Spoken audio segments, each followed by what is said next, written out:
What's good? All right, I think we're live. This is wild. Uh, I'm Killian, also known as Low Luxury occasionally. And who do we have here? My lovely Who, me? co-host.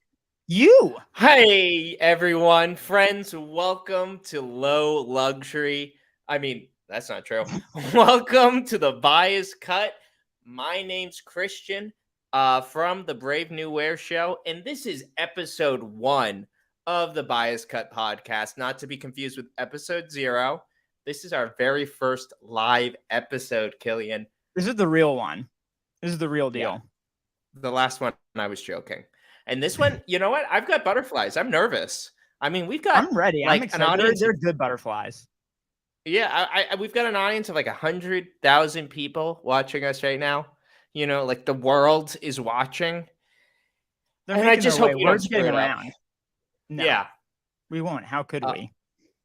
but So, before I ramble anymore, to give everybody kind of a taste, a flavor of what to expect from this podcast, Killian and Christian, the two of us, we're two fashion nobodies, two losers, two idiots on the internet who love to talk about high fashion, the avant-garde, and the trash in between. And this is a podcast about all of that. We talk about the wild, wacky world of fashion and give our hot, controversial takes. I encourage everybody who is listening to stay tuned because it is only a matter of time before YouTube tears us down from this podcast, and we have to move the podcast to Truth Social, which frankly we should be building an audience on there right now because our probably takes are going to be Rumble. that Yeah. controversial. Yeah, Yeah. yeah. Bumble, Waze. I hear Waze has some social media Bumble. features. Yeah, Bumble. So what do you say? Should we get into it? Should we do this thing? Yeah, yes, I think so. I hope so. I'm ready. So Okay. I think we should just get into like the topics, the big topics of the week, don't you think? I agree. And I feel like there was one big story overarching everything, at least in my various news feeds. And that was the return of Burberry, the rebrand of Burberry under Daniel Lee. Did you catch this? Yes, I did. I did catch this on the internet. I'm a huge fan of Daniel Lee. He's controversial. I know that much. Frankly, so for anybody who maybe is uninitiated, Daniel Lee is a fashion designer hailing from the UK. I'm pretty sure he studied at Central St. Martin's. He cut his teeth working with Phoebe Philo at Celine, but his big kind of name breaking thing was his 3-4 year tenure at Bottega Veneta. So Bottega Veneta was a real old guy Italian brand, and Daniel Lee came in, and I earnestly think his short tenure, he had a huge impact on the world of high fashion. The brand was hot as magma. And when the world needed him the most, he vanished, and he left as the creative director at Bottega. And I want to talk about that. I do, because I feel like there's stuff to talk about there in that whole situation, because it was a bit weird. But I think maybe should we talk about where Burberry has been for a while, because it's been dark.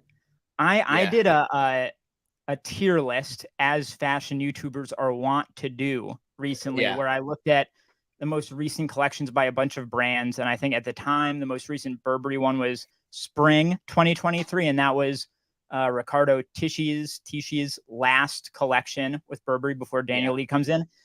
And it was dire. I put it in the Forbidden Dungeon, which was the lowest of my tiers. Why? What? I'm not even familiar. So let me see if I can bring this up. It was very weird because Burberry is like a heritage brand, right? Yeah. But it seems like he really bristled at connecting with that heritage, and he just kind of, it seemed like he wanted to make it whatever he wanted. So there's these weird kind of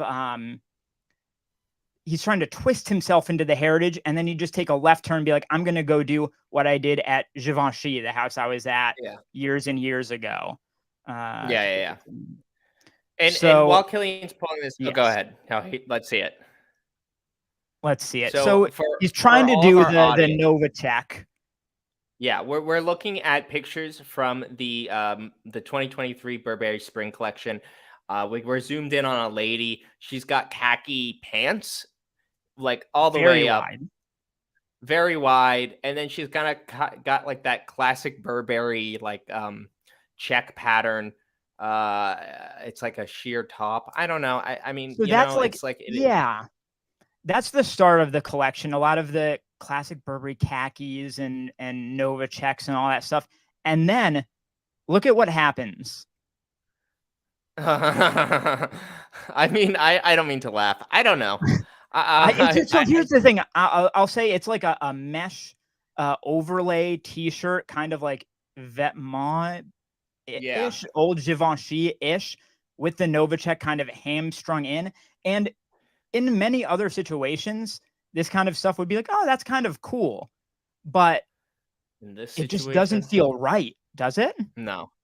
I mean, like my honest take about Tishi's tenure is like when he was at Givenchy, he made huge waves. The kind of merger of streetwear and high fashion had not happened yet. And Tishi was in earnest kind of innovating that with things like the Rottweiler print, huge, like all those big stars that he put on stuff.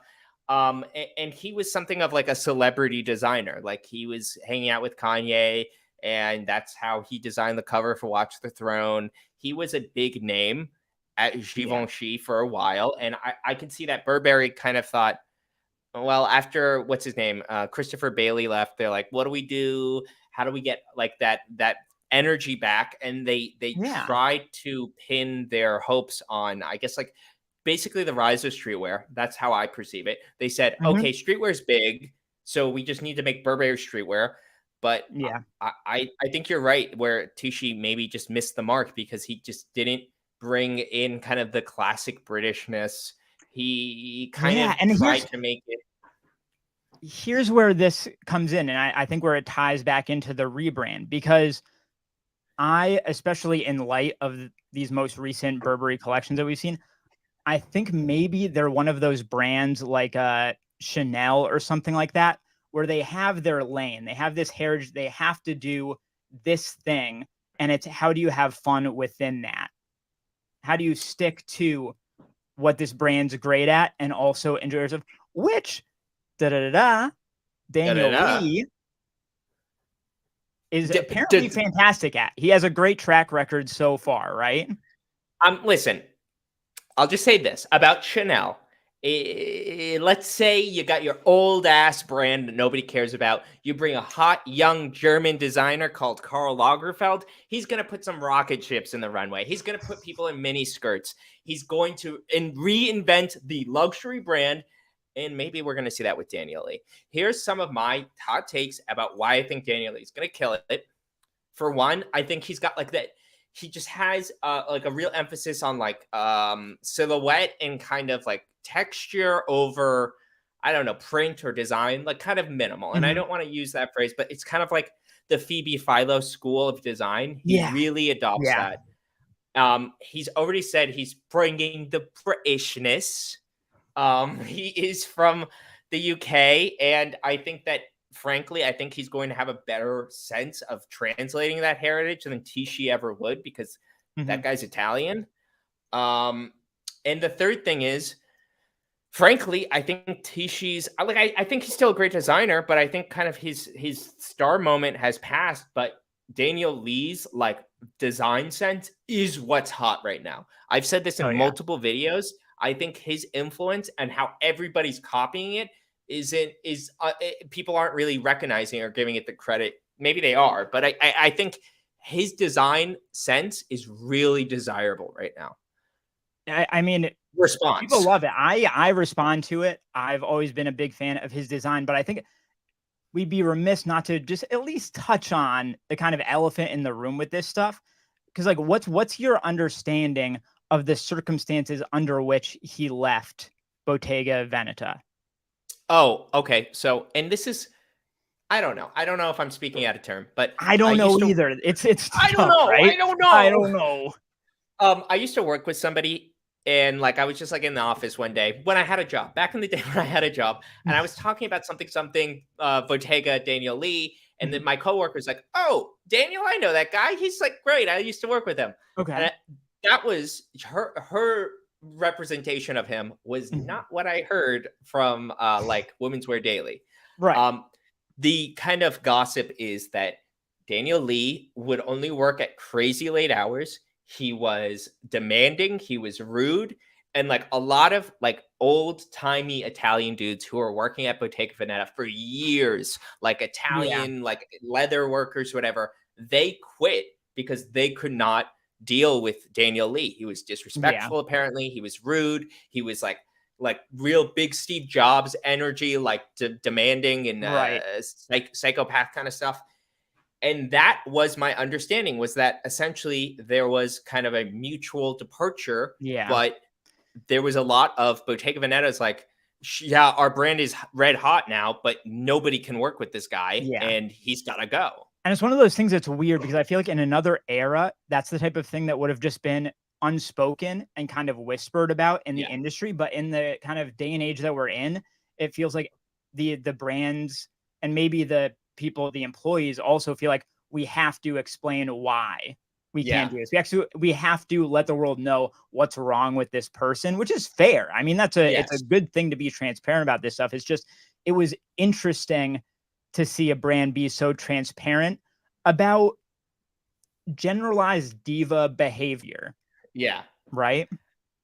I think in a big part of it is probably there are so many stakeholders, there's probably so many people involved who saw Bottega go from big with old European people to the hottest luxury brand, and in like a very short period of time. And for them to then kick that creative director out, they have to have a reason. They have to like have some explanation for that. Otherwise, it just seems like a horrendous idea. And almost if you don't say anything, because it was a similar time period as like Alexander Wang and all this other stuff, it might be worse if you don't say anything, right? Just get out in front of it. Yeah. You know, so we've strayed pretty far from the rebrand, but I think it was all relevant context to have. That was all important. People need to know what I'm thinking. It's necessary. But I mean, in terms of the rebrand, one of the big things I've seen people talk about is the new logo. And like the hot thing that everyone's saying is like, it's a serif font. The new logo features serif. So like instead of sans serif, it's got little danglies on the letters. Yeah. Are we doing it? Are we going into font talk here? Because I'm down. Yeah. Okay, font talk, and then we have like a segment, like we have a transition, we've got animation, we've got songs. So hey guys, welcome to Font Talk. It's a podcast within a podcast. So I think ever since Eddie Salmon at Saint Laurent, ever since he said it's not Yves Saint Laurent anymore, it's Saint Laurent Paris, and it's a sans serif font.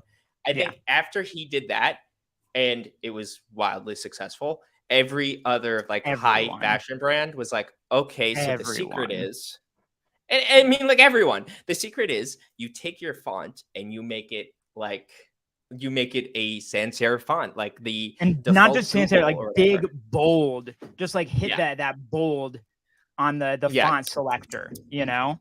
Exactly. And that's like Balenciaga did it. Another brand. All of them. I mean, like almost certain, like virtually every luxury brand kind of revamped their logo to be sans serif, including Burberry. When Riccardo Tisci came, they made it sans serif, and you know, it's like, and might I add, introduced the worst monogram of the entire logo mania period. I don't know if you remember that, like TB monogram. Whoo boy. And it was actually designed by that famous British graphic designer, the one who did the Joy Division cover. I'm drawing a blank on his name. Yes. Really? He's like well known in the Okay. world of graphic design. He's Big best payday, I'm known. sure. Yeah. Yes, sure. But like that was he made that monogram for them. Okay. I Yeah. mean, I think, and we might get to this at our last segment or Mhm. segment prior to the comment section of this Yeah. podcast, but I think one of the things that Burberry kind of failed to do that we saw Daniel Lee do at Bottega with a lot of stuff. We've seen like Demna do at Balenciaga. We've seen basically anytime like a hot designer actually makes something of a brand, they Mhm. have either a hot accessory or a hot piece of footwear. It's a bag, it's a 100%. belt. That the brand needs that because that's where luxury brands make all their money. And Mhm. for the life of me, I don't feel like there wasn't like people weren't talking about, oh, the new Burberry X bag. And it's a hot No. bag, and everybody in Soho is wearing it, and everybody in London is wearing it, and everyone in Paris. People are And gonna, same if thing, this is the footwear God. too. I remember one sneaker that they really tried to make pop, and it was basically, do you remember like the Gucci Righton, that kind of like retro chunky kind of dad Oh yeah, sneaker? yeah, It was just yes, that, yes. but with like the Nova check on it. That was like their big sneaker of his era. That's a bummer. It's odd. Very I odd. and ultimately it is a bummer because you see Riccardo Tisci, and I think like looking back at all the Givenchy stuff, it's like Mhm. you were an innovator, you were killing it, Yeah. and it's a shame to see you not be able to bring the heat at this place. But honestly, I don't think it was a good fit. I No, know it, it's it easy just to say in wasn't. retrospect, but Yeah.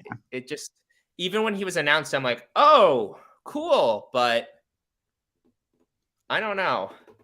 And their former creative director, Christopher Bailey, like Mhm. a lot of his stuff was like, I want to phrase it the right way. It wasn't loud. It was kind of it was refined. It Mhm. was kind of very proper and British, but Yeah. he had a lot of pieces that were stellar. And I think he did a superb job. And that's why he was at that job for such a long time. Right. And I think that T-Sheet went in the complete opposite direction, but I don't think it Yeah. paid off. And now on that point though, back to Font Talk, the real purpose of this show.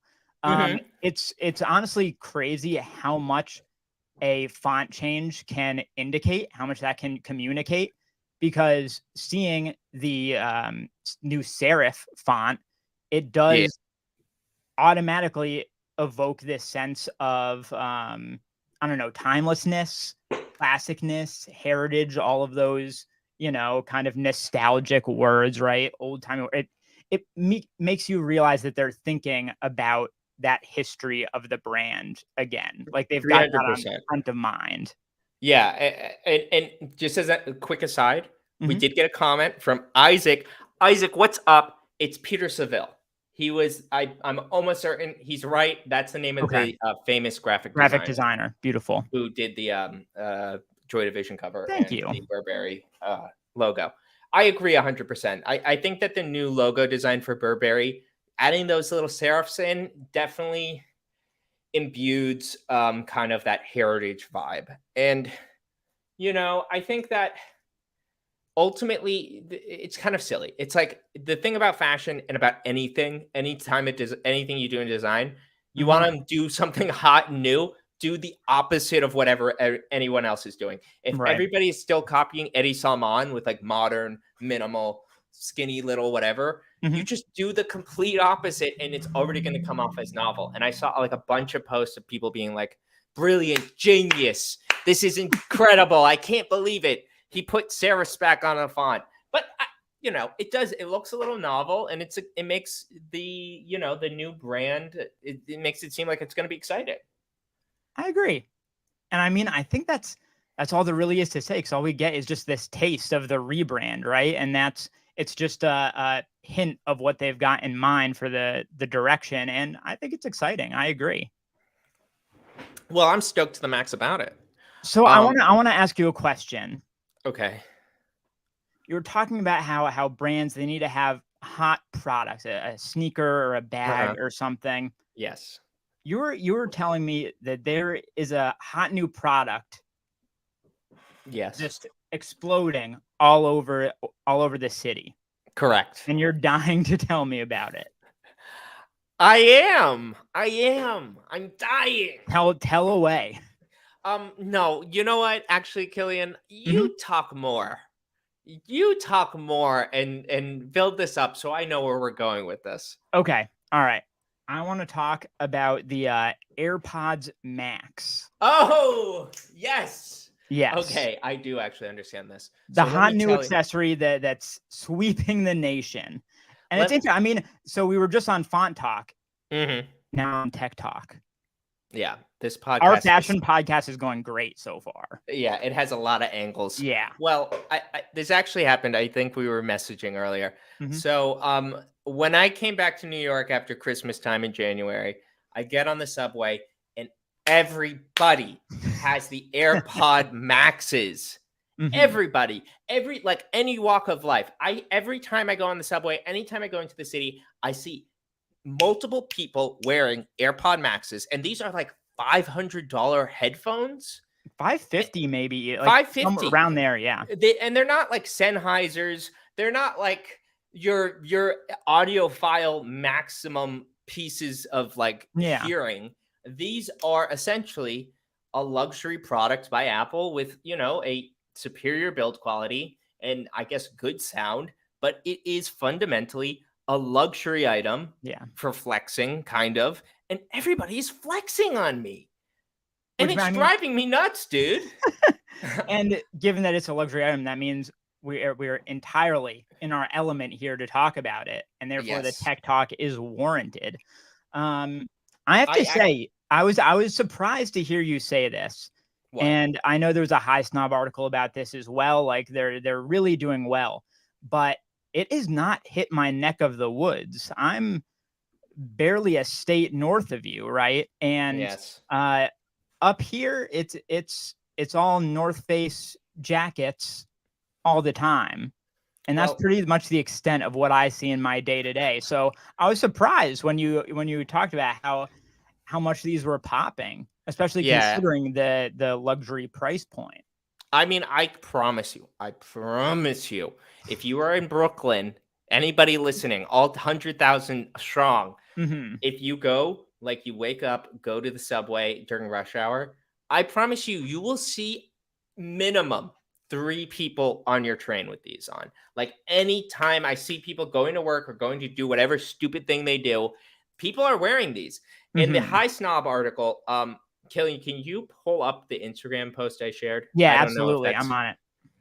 But so High Snobiety, they had like a few Instagram posts where they show people kind of like remixing the look of the AirPod Maxes.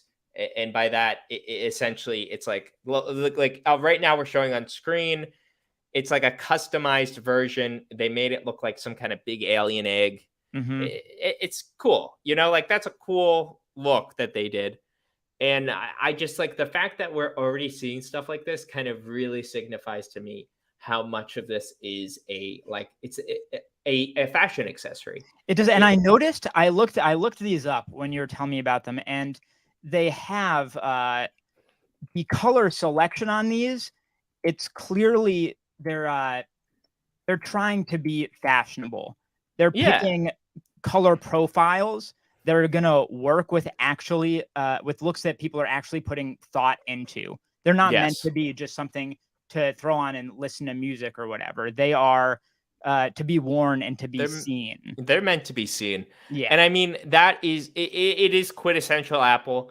Like, I guess I shouldn't be surprised. I was just so surprised how many people Santa brought a lot of people over $500 headphones, and he sure as hell did not bring those to me. And I'm just seeing, I guess, like my amazement amounts to this. I think Apple has like this capacity to make items or like accessories or whatever it is, or like even if it's at a high luxury price point, people will spend the money because it's kind of like a blue sea philosophy thing. It's like there wasn't a market for this. They're not trying to tap into the audiophile market, people who would spend $500.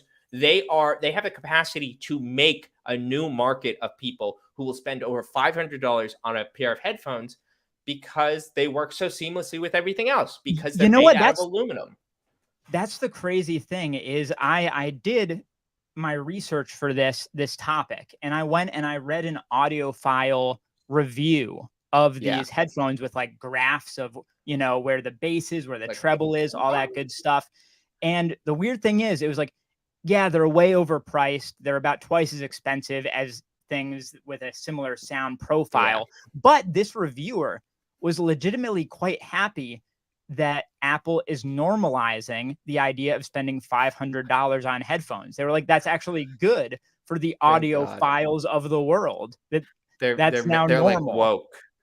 Yeah, they're like woke about normalize spending a ludicrous amount of money on headphones. And I'm saying this, but like, Santa, if you're listening, I would love to get those next year.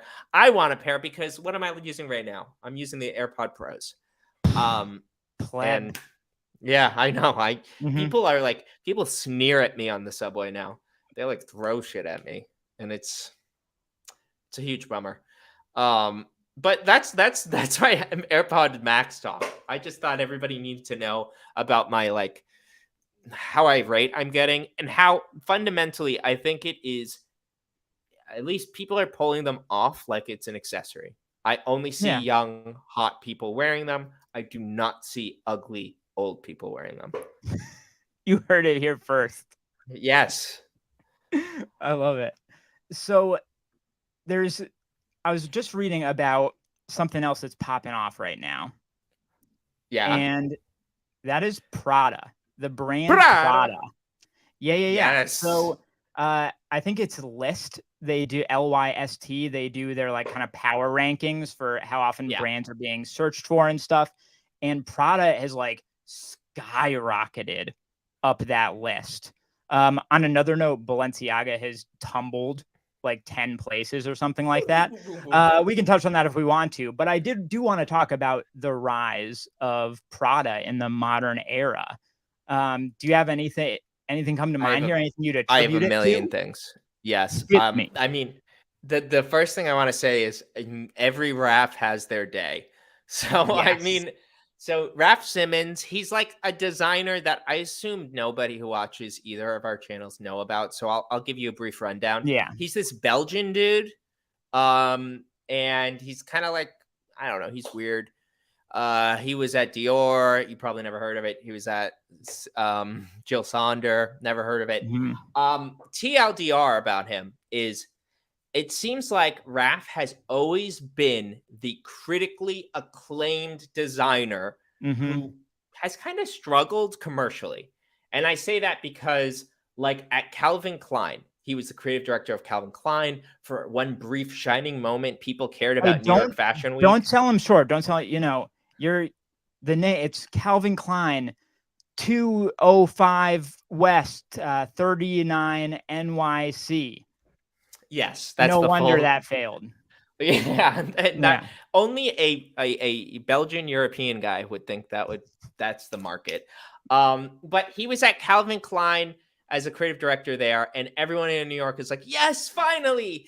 And he like got the boot after only a couple of shows. And the gist of it was that essentially the shareholders, whoever the big boss guys at Calvin Klein, were upset that he wasn't selling more. His shows were expensive and they weren't making more money.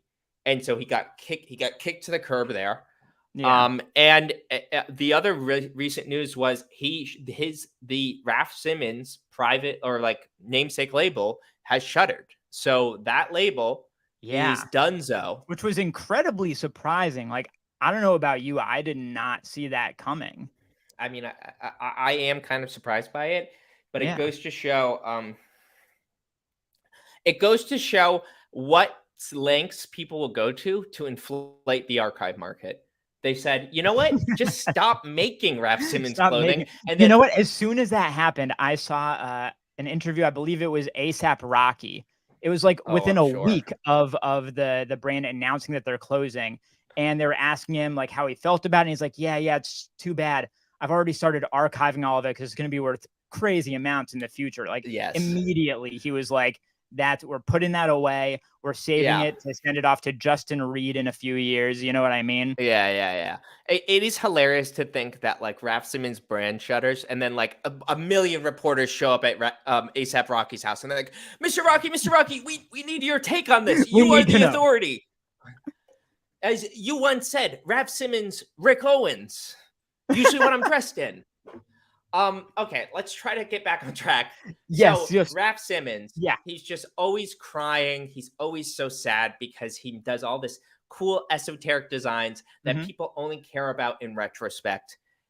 And pretty much, it seems like he's finally having his day as the co-creative director of Prada with Miuccia Prada.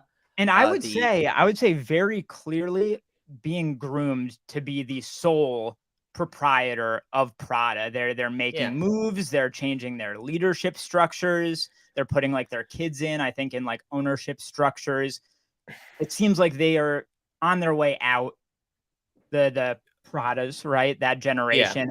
And it seems like it's being set up for Raf to just fully take it on and move it 100%. Forward. And you know, real ones will know that Miuccia and Raf have had a relationship for a few years. Like when I think Jill Sonder is owned by the like same Prada group. Prada. Yeah. So like that's when they first like met, and he's like, "Hi, my name is Raf Simons," and she's like, "Hi, my name is Miuccia Prada," and he's like, "Wait a second, Prada? I know that." And then he's like, "What?" They had so much to talk about. It was such a nice meet cute, you know what I mean? Yeah, it was a meet cute, exactly. And long story short, it makes sense that like they decided to bring him on as like a co-creative director. And I'm happy that Raf is finally having his day where it's the hot brand, like sales wise. He deserves it. He deserves it for once. You know, put up on the screen a picture of Raf crying at that Dior show. Crying tears of joy.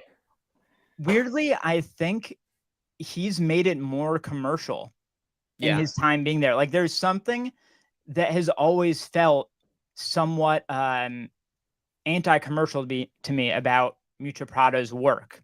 Like it's always it looks great, and again, in retrospect, often it's like the archival stuff. You're like, whoa, she was doing that then? That's wild. But it always seems like she was kind of unconcerned about how much people would like it or how well it would sell. I don't know how true that is. It's just like kind of a vibe I've always gotten. But it seems like ever since Raf got there, it's been just very hot. It's been felt like very of the moment.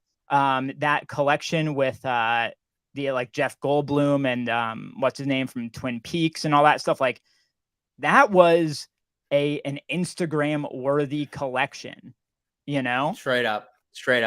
Yeah, I mean, I guess it takes like an entire lifetime in fashion, running the biggest brands in fashion, to finally say, now I know. This is my Raf voice. Now I know what to do. I would love to hear the comments down below about how never do that again. We're getting I'll banned. Be doing a lot of voices. We're getting banned anyway. We're gonna be on the next episode is on Truth Social, cross-streamed Truth Social and Rumble and the Daily Wire if you subscribe to their and service. Whatever the Alex Jones show is called. Oh, InfoWars, InfoWars, yes. We're gonna right-wing muscle milk, yeah.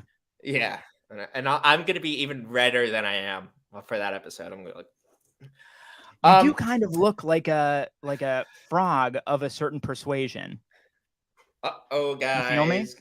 Gay frog alert! Oh, gay frog and proud though, guys. But I agree. I think that ultimately Raf is hitting something of a stride. I think that something that I have heard from people, like when I bless people and I take them to Dover Street Market and I'm like, come with me, I'll show you what's good. And we go into Dover Street Market. I had heard people kind of saying of Raf's recent designs that they weren't hitting for them. They were hitting different. Sure. But I think that ultimately, and I made a video about this, so I guess So I'm kind of repeating myself. I think that Raph has been exploring a lot of like putting more femininity in more like bizarrely kind of avant-garde shapes into his designs. Yeah. But like the stuff for men's at Prada, I think there has been more femininity. I think that has been kind of a core component that he's been Absolutely. playing with. And I'm surprised that there hasn't been, because as much as I do agree with you, the stuff that he's doing that is like on trend or like of the moment, I think Mhm. Raph has been, to somebody's detriment, he's been more experimental in what he's been doing as of late. And I think that Sure. Raph is kind of victim to make designs that aren't appreciated in their time. And I think would you agree, now that I'm thinking about it, that this incarnation of Prada is in part or in a whole ushering in the era of the male short? Who did that, Okay, would let you me think. say? Let me Who think did about it. this? Who's responsible? Sure, I'll agree with you. I mean, I think They're that, a big part at the very least, I think. They're fully in it. yeah, I agree. I mean, like I'm trying to think of brands that are doing that as well. Mhm. But I definitely like, I like I said about my last video, I think like showing more skin is what's hot for Yeah, people right now for like men's design, and short shorts is just like another component of that. sure. It's like, but I also think that, I don't know. I've been more in favor of shorts that are shorter for a couple of summers right now. We My might vibe. start seeing the other direction, honestly, just because it'll be novel. You know what? Can we talk about this for 1 second? Because you're mentioning Fine. showing more skin and things. Yes. Talking about like the fall winter 23 collections more generally here, because I was looking through them, and Hmm. it seems like every European luxury brand is doing slouchy tailoring with no shirt underneath. It's Yeah. just the jacket and then chest. Hmm. And it seemed like everybody, they talked behind the scenes and decided that this was the look, and all of them did it. Yes. What's going on here? I'm not mad about it. It's just the sheer coordination. It's a Yeah. conspiracy, really, Yeah. Yeah. which is Yeah. why You we're on save that kind of, InfoWars. you save that kind of time for InfoWars. Um, Mhm. I mean, I think that who was wearing it? There was like 2 seasons ago where everybody was wearing like kind of bright colored suits with like no Yes. shirt in the summer. Yeah. It was like Acne Studios had stuff like this. I hate to say it, but like I think Kanye was doing this, Kanye West. I mean, Mhm. yay. Mhm. And I think like maybe that is like there's like somewhat of a holdover of that, but I don't know. Mhm. There definitely is. You know what it makes me think of? It makes me think of that one Seinfeld episode where I think it's like Jerry's girlfriend. She starts wearing just a bra as a top, and I think she does a look where she just has just the bra and like a suit. Um, Okay. and I don't know if that's related, but I bet there's some play like crossover It there hit where they were watching. syndication. It's on like Peacock now, and everyone watched Yeah, it, and it's everybody they're in. everybody on Earth has a subscription to Yeah. Peacock. Mhm. Mhm. Um, and Especially like Kim Jones. He loves yes, Peacock. ugh, Kim Jones. Ugh. What do you think of him as a designer? Let's just Oh like my what's your god. take of Kim Jones? Okay, Kim Jones, everything is like, it's nice. You know what I mean? You look Okay. at it and you're like, yeah, that's like a luxury piece of clothing. It's very Hmm. expensive. It looks like it's made extremely well out of really good materials with a nice eye towards coordination and Sure. color and all this stuff. But it's just so there's no there to Yeah. me. You know, it just doesn't feel like it doesn't have depth. Yeah. I mean, my girlfriend hates him. She's not even like she doesn't she likes fashion, but she doesn't work in Mhm. fashion. She just does Mhm. not like Kim Jones. She knows that much. Interesting. Uh Interesting. I think like years ago when he was at Louis Vuitton, I liked some of his collections then.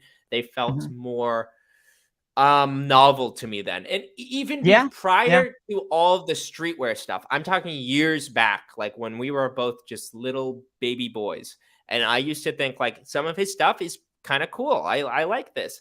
Yeah. But I think definitely what has kind of somewhat happened is the streetwear stuff has kind of leaked in. And I don't even know what it is. I'm not saying that Kim Jones is a bad designer. I think he's a good designer. And I'm not saying Yeah. that if Dior is watching right now and they wanted to give us Dior clothing, I sure as hell would wear it. Bless us. Yeah. Yeah. I just I don't know. He just doesn't hit for me the same way that like the other designers of his ilk do. Like, I don't know, Yeah. Alessandro, Demna, Mm-hmm. Daniel. Those guys come up with stuff and I'm like, hell yeah, I'll wear that now. And Kim Jones, I'm Mm-hmm. like, oh, I don't know. It sometimes does not hit for me. Yeah. And to the woman who works at the Dior outlet in White Plains who still texts me when they get new pieces in to this day, I'm really sorry that we just said all these things. I am so sorry. I did not mean that Yeah. at all. I honestly, Kim Jones, I love that dude. In Pusha T's most recent album, I think it's like the second song. He says something like, "Kim Jones, Dior does all my suits," and like that sounds cool. It sounds like good, but when you actually think about it, it's like, is that a flex though? I don't like, but like then ultimately it's like probably like a powder pink suit where the like closure comes across like this, and he's Yeah. not wearing a shirt underneath. But flex either way. What were we talking about? What was this segment? Who even knows? We went from Prada to Dior to all sorts it was of 2023 thoughts. Sexiness. Yeah. It was 2023 thoughts. You were talking about the kind of tailoring with no shirts on. Yeah. I mean, so like, you know what? Maybe here's what I'll do, because I think we've covered that pretty well. One other thought that I had that I actually found really interesting was that it seemed like many of these collections were self-consciously scaling back. I don't know if they're sensing something in trends or if it's more an economic situation, like they think people are going to be tightening their purses and whatnot. But it seemed like a lot of brands were going more basic. They were going less avant-garde. They were making the silhouettes a bit simpler, the color stories simpler, a bit more minimal. Do you feel the same way? Did you pick up on any of this? Let me think. Well, maybe I think that I don't know. Maybe that's like a malaise because I definitely don't feel like minimalism is it right now. This isn't like a say a Helmut Lang, Calvin Klein 90s era. I don't feel like that's like the bop.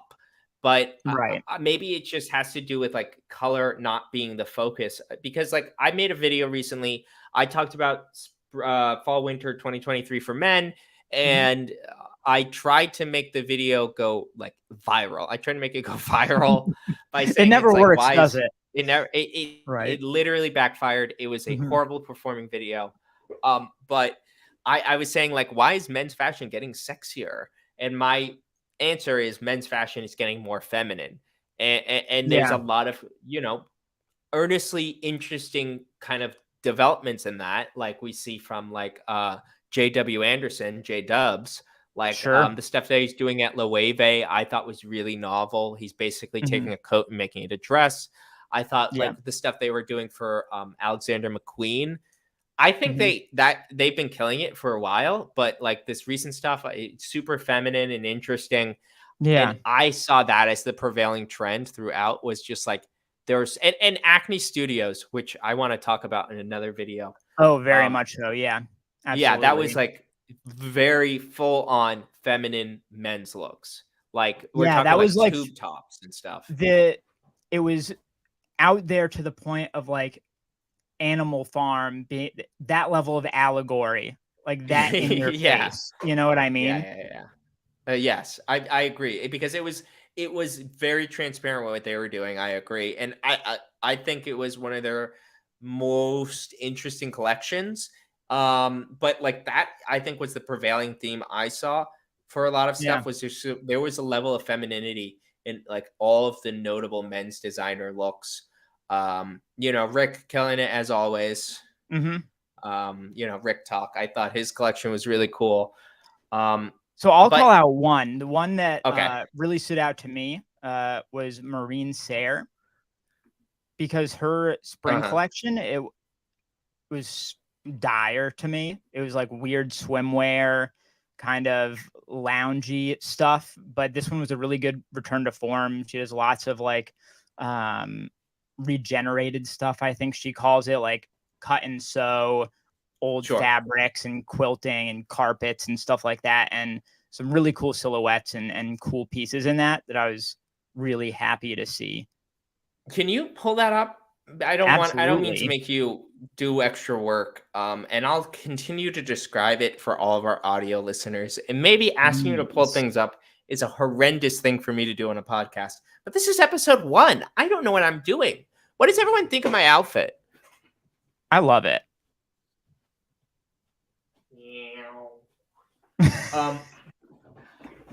I think this looks dope.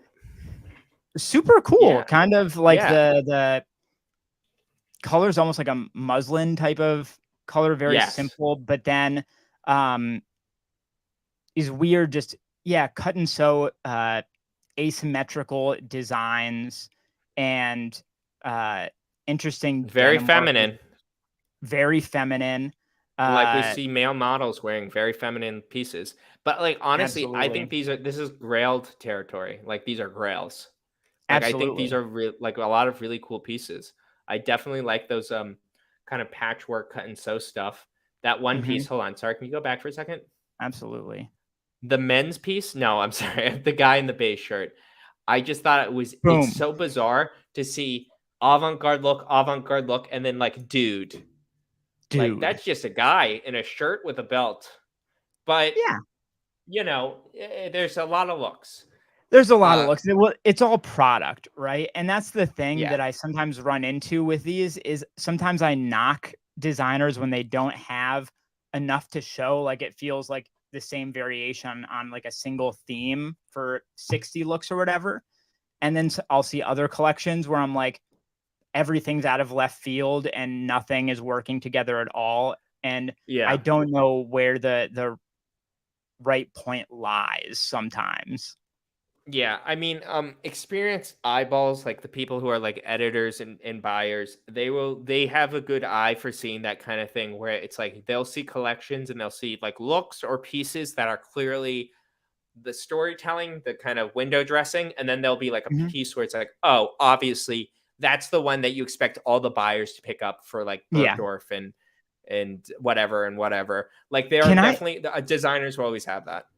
Can I just say one thing that really stood out to me when I was looking at the new Margiela co-ed show. Okay. So this happens to me apparently with every one of Galliano's shows for that brand, and I only just put it together. This crazy disconnect between the wild thematic looks that he puts together on the runway versus what they end up as single pieces at retail. Yeah. The gulf between those two things is crazy to me. Yeah, I could definitely. I mean, because I'm thinking back to some of the Galliano Margiela stuff, and it often it looks extremely avant-garde. Like very. It's like what do I? So I walk into my local Margiela. I'm already confused when I go in there. Like if you've been to the one, if you've been to the remodeled one in the West Village in New York City, it's the old location. They remodeled it. Okay. There is a mirror in the store. And they do this trick of the eye, the French word trick of the eye. But you walk in the store, and I thought the store was half as big. And then like one of the people in the store like walks through what I thought was a mirror, only for there to be more store. And I'm like, this place is crazy. I gotta get out of here. I'm too confused. Get me out. Yeah, so Margiela is already like you walk in the store, you're confused. I can't be confused by the clothing on the racks as well, but you are. But then you go to their like Essence page or Mr. Porter or something, and it's just like, oh, that's a nice wearable knit. Yes, exactly. You know what I mean? it is funny because Margiela does a lot of pieces where it's like basic thing. Yeah. And that's their brand, but if you look at the runway show and you're like, holy hell, what is going on? Yeah, I mean, they have model. It looks kind of like this is like a look, what is the outfit? What is going on? But then you see it's just a regular t-shirt. Killian, we're running out of time. We so are. I'm curious. I was just looking at that myself. So I kind of want to do two things. I want to have a chat with all of our lovely viewers, but maybe we can make it thematic. We can theme this chat with them. Okay. Because I was just thinking about Margiela and their signature innovation in many people's minds, the tabby toe. Right? The split off toe. Yes, the tabby boot. I've gotten yelled at for saying tabby. So it's tabby. So now I say tabby, and maybe it's wrong, and I got yelled at. I don't know. To let people yell at you. Yeah. So they did that split toe, and it got me thinking about fashion innovations, right? Like Rick Owens jumbo laces or the Alix roller coaster buckle, just any of these things that these brands just own, right? They come up with it and they're like, this is our thing. This is our money maker that no one else has, no one else is doing. And can we collectively, as a group individually, do we have any ideas? If we were to start a brand, what would our singular innovation, our claim to fame be? If anyone else watching has any ideas, hit me with them. Yeah. And this is like at the end of the show, what we want to do for our episodes is start responding to comments live. And for what would be great is we're probably going to read the comment and respond to it. But Killian, I mean, this is $1 million question. If we can come up with an answer, we should just stop recording. And do it, because that's what makes brands. But starting a brand is a lot of work. It's a lot harder even than doing a podcast. Yeah. So that's kind of my problem with that. Is I feel even if I had the $1 million idea, my follow through ain't there, Christian. Okay. Yeah. I have one commenter named Caroline Potier. What a weird name, huh? I know. I don't think she wants her whole name to be on here, but she said toe rings. Toe rings. That's well, I have to hand them. I don't know their gender. Yeah. I have to hand them some credit that I agree that accessories can be the cornerstone of a brand. Like you mentioned the Alix roller coaster belt. The first thing I ever made a video about 1,000 years ago. I think that was key to the success of the brand. That was the first thing you ever made a video about, the roller coaster belt? Yes. Hey, all right. Yeah. Okay, so how Gucci is wear so many earrings. I think this person isn't a native English speaker. But I mean, it's fair. Some brands just do jewelry really well, and some don't at all. Yes. It feels like a maybe underutilized vertical for some brands. It's okay. Is it Balenciaga that shows all the clothing with piercings? Clothing with piercings. They definitely have some studded type stuff for sure. Or at least Vetements does that. Yes. For sure. Let's see. Brand. And then brand name logos and the style. I think that's funny. That's a funny idea. I think it's fun. Again, very Vetements kind of thing, almost like the ironic play with logomania and things like that. Yeah, I think that would be hot. It's kind of. I hope it doesn't illegal trouble. It's kind of lawyers. The thing with that is though, I do like the idea, but some lower level brands have kind of taken that corner of the market, formerly Chinatown market, I'm pretty sure that's how they got started, making like bootlegs and stuff, right? And Yeah, I think they still do to some degree. And that's like a much, much lower price point. So my fear would be that you would cheapen yourself by doing that, even if the clothes are really nice, actually. So we don't want to cheapen ourselves. I mean, honestly, Killian, I think Mhm. this is a hard asked question.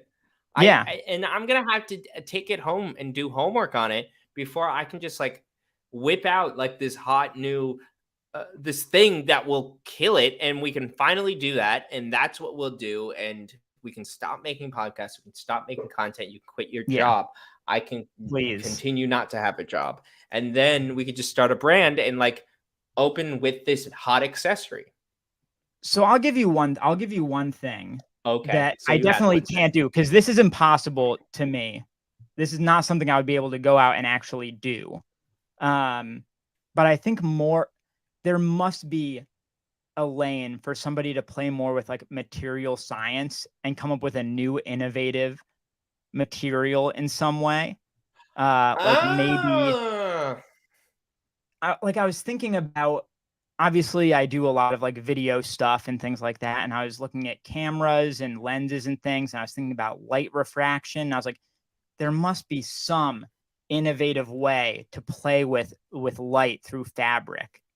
Like you've got like polyurethane and things like that, but that's from a different era, you know what I mean? yeah, I mean, like if you think of Issei Miyake, rest in peace, rest in paradise. Yes. His brand's like claim to fame was in the vein of like innovating in textile science. So Yeah.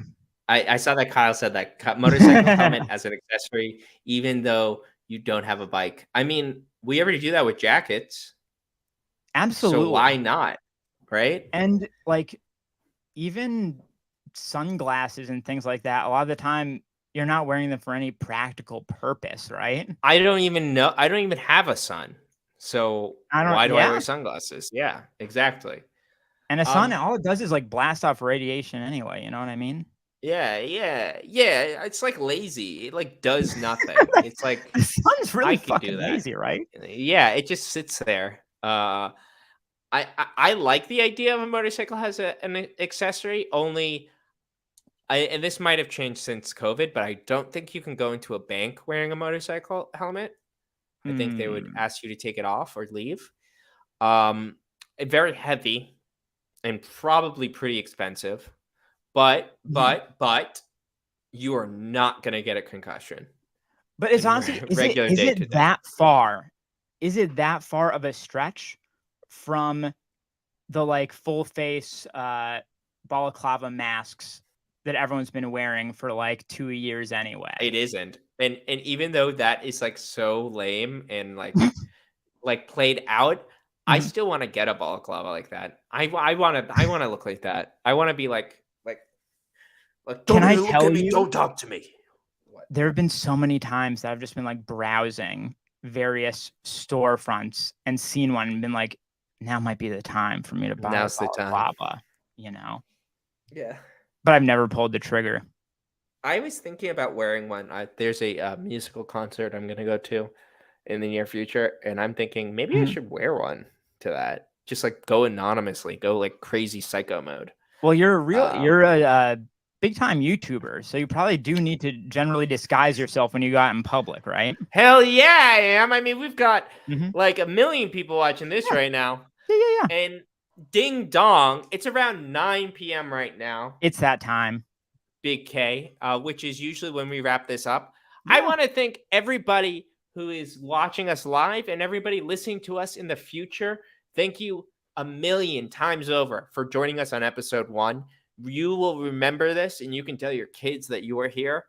And I love you guys for doing it. I also love you.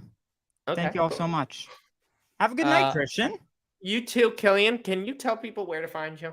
Yeah, absolutely. They can find me right here on YouTube. Low Luxury, all one word. Where can they find you?